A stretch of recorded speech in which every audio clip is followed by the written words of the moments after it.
This might all be an autistic fantasy of mine, but I believe I can come up with a system for optimizing my life and kind of like making sure I can accomplish everything I want to accomplish. So let me explain. This all started because I write down a list of things I want to do every day, and I love my lists. I have a 50-page list of thoughts and ideas that I want to do, and then I go through that list and I find the highest leverage ones, and I then put those on what I want to work on this week.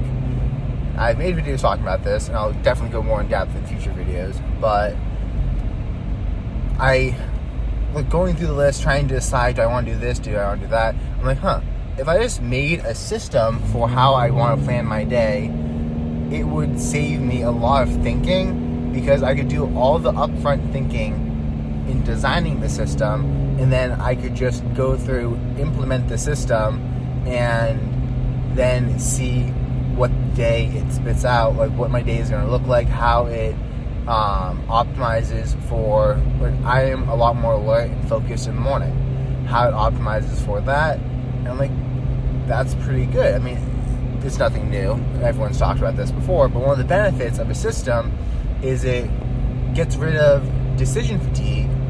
It also speeds things up, especially as you get better and better at implementing the system. And the third thing is, you can edit the system and keep on improving that, so that you can eventually give this system to others. You could automate the system so GPT does the whole thing for you, based on the rules you made for it. There's so many reasons for having systems, and I love them. And it got me thinking, what if I took this approach to basically my whole life and just everything? Like, what if I could apply a system to everything, and then instead of like trying to figure stuff out, all I do is I simply pick areas of the system that I want to improve, and I focus on improving those areas of the system, and eventually wind up with a better and better, more optimum way of performing. And I have this whole system written out. Well, I have the first draft of the system written out, which is taking me like 100 hours of brainstorming and thinking and going through my journals. And I mean, not that length is like necessarily the measure of how good it is, but I've been using it for the past 2 weeks and found it very beneficial, and that I have a lot more clarity right now. And I'm going to go through, explain exactly what I'm doing for the system, how it works, the best I can while driving. And I definitely will make update videos to this, but the general idea is I kind of just want to document the whole process to see if it does work and show others, because I keep on improving it, looking through it, realizing what works, what doesn't work. And right now my main focus is just on building the system and continuing to edit it, because it's not quite at the stage of being able to fully implement yet, but it's getting there. Okay, so part of this, let's see, the part of the system I'm currently working on is basically the rebuilding trust phase in yourself. Because we all have a thing of, like, we say, oh, well, I'm going to put my phone away and go to bed after this video. And that video ends and it doesn't happen. Or we say, we're not going to have any more bread today. Or we say this, we say that. We say so many things. But I really hate the fact that I say all these things and then they don't necessarily happen. So the first part of what I'm doing is spending the first month just not making any promises to myself, besides the fact that I will wake up, and before going on my phone, I will do a 10-minute breathing slash yoga. I mean, it's like my own form of yoga that doesn't really go deep into stretching, because by training yourself to relax while your muscles are fully extended, it can really injure you for wrestling and jiu-jitsu, because it gets rid of your body's knee-jerk response to like snatch your arm back in when someone's trying to extend it. And I've seen this happen time and time again, where people I wrestle with or I roll with in jiu-jitsu, they're like, oh, I started doing yoga. I'm like, oh, how nice for you. And then a month later, they get injured, or 2 months later, or a year later. But it's like, it's pretty consistent that they start doing yoga and then they get a worse injury than what they've ever had. And I'm like, I really like the movement with breath. Like, inhaling and expanding and then breathing out and contracting. It really is really good at mindfulness, connecting the mind with the body, and also just getting enough oxygen in for the morning, waking you up. It moves through your full range of motion, at least the way I'm doing it right now, which helps lubricate all of your joints, because your joints need to be moved in order to move fluid around in the joint, and then that fluid has nutrients, which then helps strengthen the joint, lubricate it, and keep it healthy. So if you do a 10-minute movement of just moving everything, moving around in the morning, you'll keep your full range of motion well into your, hopefully 80s and 90s, which is what I'm trying to do. I'm going for longevity here at the same time as mindfulness. And I've been keeping on that and doing it, and I find it sometimes I'm not that good at it, sometimes I'm better at it, sometimes I have difficulty focusing on the mind and the breath, and my mind starts wandering. Sometimes it's easier than others, but I kind of just keep doing it, and as long as I do it every single morning, without exception, I think it's a practice I can continue doing. And the whole reason why I'm making it like the sole focus is to start really small. I've talked about this before on the channel. I quit caffeine. I quit nicotine. I quit weed. I got addicted to all these things throughout high school and college, and then spent lots of time and effort quitting them all. But the one thing that all these substances do, along with over binging social media, which goes along with them, basically, is they destroy your trust in yourself. And that's one of the best benefits I've ever found of quitting nicotine, is just the pride you have in yourself for doing something that you said you were going to do and then repeatedly failed at for 5 years and then eventually pulled off. You're like, holy shit, I did it. I did it. And it's like, it is so detrimental to your psyche and to yourself mentally to constantly be breaking your own promises.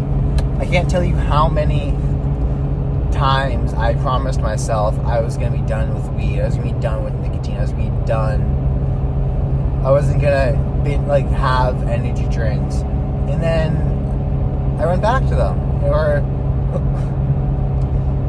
yeah, I mean, there's an old joke in when someone's quitting nicotine, tell them that you're an expert at it. I've quit 1,000 times this year, man.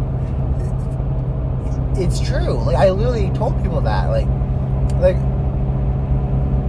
You just make the joke, and everyone who vapes gets it. They're like, because it's a love-hate relationship where you think you need this thing, but at the same time, you hate yourself because you've compromised your word so many times when you've said you weren't going to touch it again, or you weren't going to hit it anymore today, or you're only going to have one cigarette, and then it's just like you're just breaking your own word over and over again. And I never really thought about it as in depth, but it is really horrible for you. So this whole thing, like especially reading older books, people tend to, at least they portray themselves as like, my word is my bond. And that's kind of like what I'm trying to go for here, because I broke my promises to myself so often. I started this on the January 11th. For the next, until February 11th, the only promise I am allowed to make to myself is that I will do yoga every morning. And I will catch myself, because I've done this a lot, I'll catch myself when I try to make other promises, like, oh, I'm gonna stop watching YouTube after this video. And I'm like, no, I'm not promising that. Like, I'm not doing that. And it's training yourself to kind of get rid of that voice in your head that is trying to make these promises, because a lot of it is actually a coping mechanism, because it helps you feel more in control and not necessarily realize how fucked you are in terms of like being addicted to something and believing that you have that promise with yourself. You're like, oh, no, I've got this. Like, I don't need help. I promised I wasn't going to do this again. And, you know what? I really think I'm going to follow through with it this time. Like, how many times have I said that? Like, probably reaching 1 million. Like, if we're talking, like, not out loud, but, like, subconsciously, I've probably said that about 1 million times. Like, every time, pretty much most times when I was going to take a vape hit, or all those times when you're scrolling late at night, and you're like, oh, I'll put my phone away after this short, after this short, after this short, after this short, after this short. You add that up for, like, 10 years of life, and you're like, holy crap, what type of psychological damage have I done to myself that I've destroyed my word to such a degree? And the first part of this is just building that back by keeping to the promise of I will not do anything. Oh, I will not make any promises to myself besides doing yoga. And then after that, you start adding in more promises to yourself. And the point is never to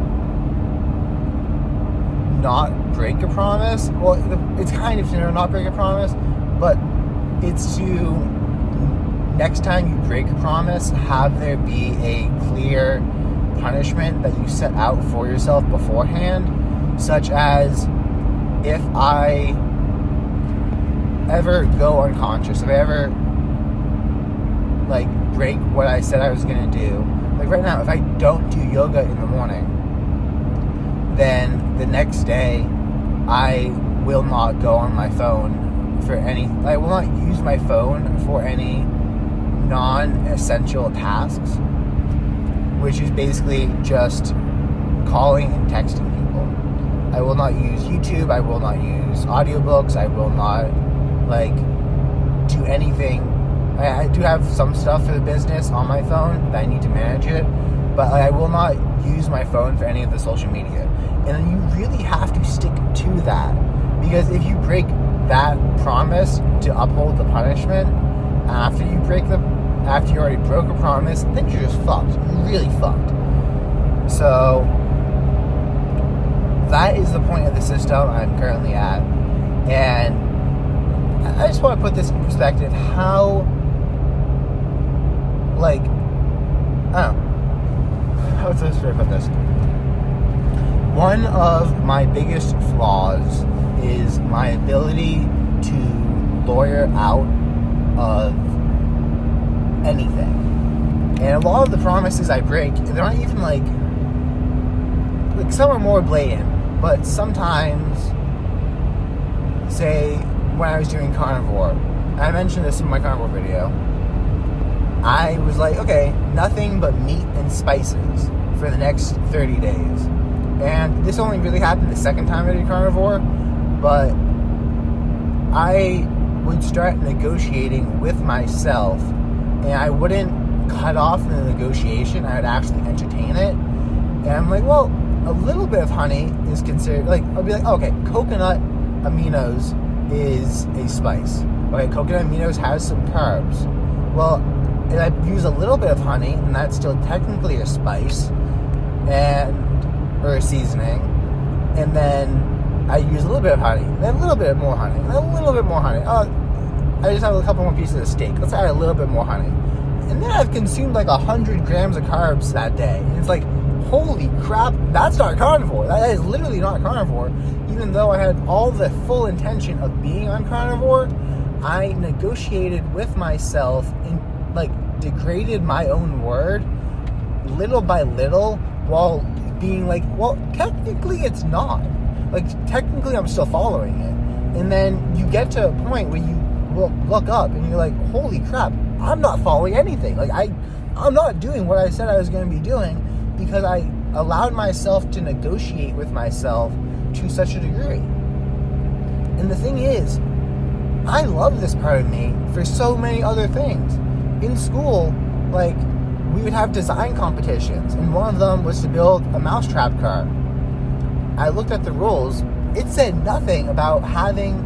So the mousetrap car is just a car that's powered by the arm of the mousetrap, and as the mousetrap goes down, it uses that power to then roll a certain distance, and you compete to see how far the car can go.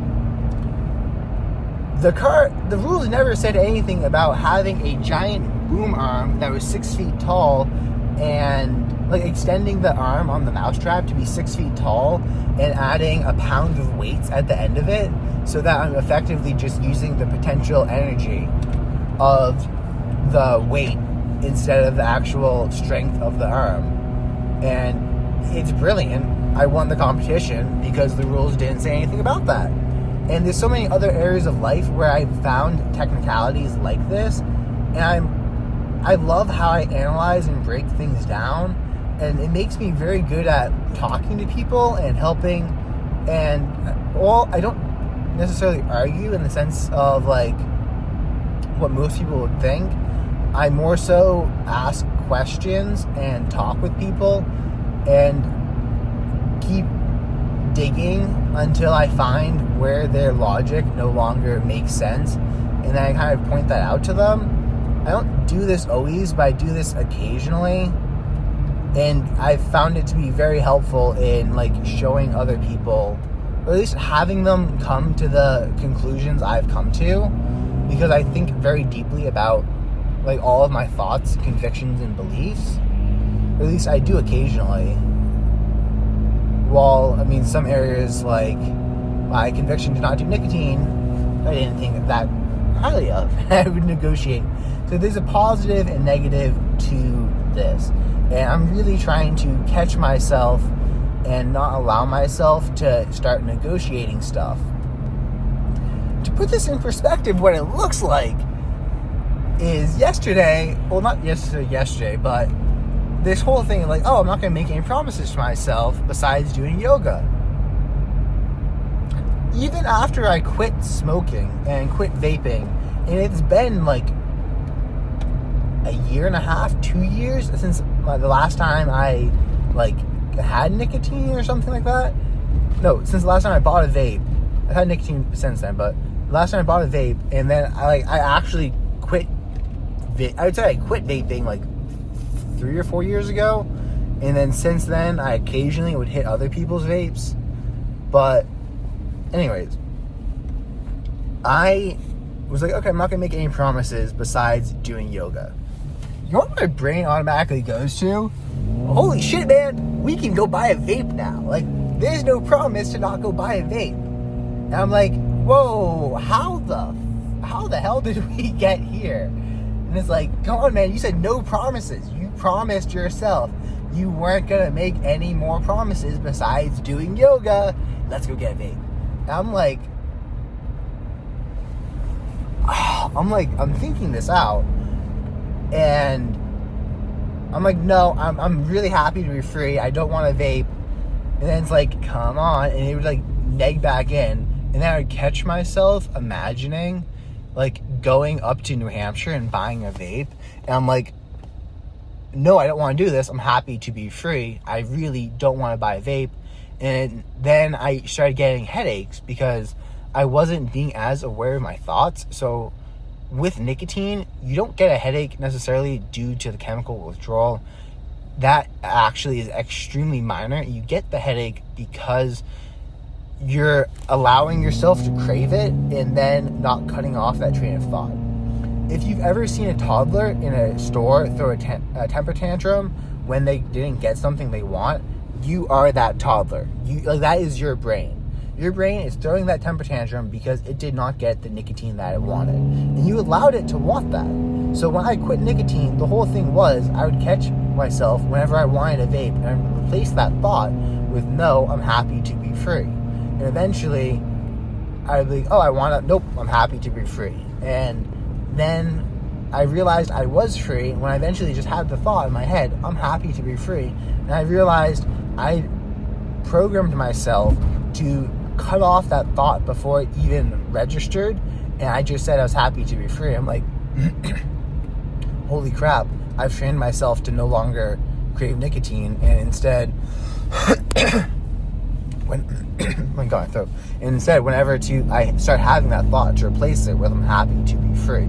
I really am, man. I'm really happy to be free of nicotine. But 2 days ago, the day before that, what I noticed is the thought would come into my head and I wasn't necessarily dismissing it right away because I wasn't consciously aware that the thought was there. Because it does take a lot of focus to notice when you are having these thoughts. And the more you entertain it and allow yourself to crave it and want it, and then when you withhold that from yourself, that's when you get headaches. So I was getting these headaches, which I knew would go away if I bought nicotine, because then I'd be giving in to the craving and I wouldn't be withholding from myself anymore. And I was just like, shit, like, this sucks. What am I gonna do? And then eventually I get to the point where I'm like, okay, I'm happy to be free. I know that if I go to Seabrook, if I go up to New Hampshire, if I buy a vape, these cravings will go away. But at the same time, I will be enforcing the fact that nicotine helps and that it will make headaches go away. So all I would be doing is further increasing my dependency on nicotine, which then just means in the future I'll have to break the habit again. And I'm like, this sucks. This literally sucks. What should I do? I'm like, okay, do I want to say, let's just go up to New Hampshire. I promised myself to not make any other promises. That gives me permission to go get nicotine.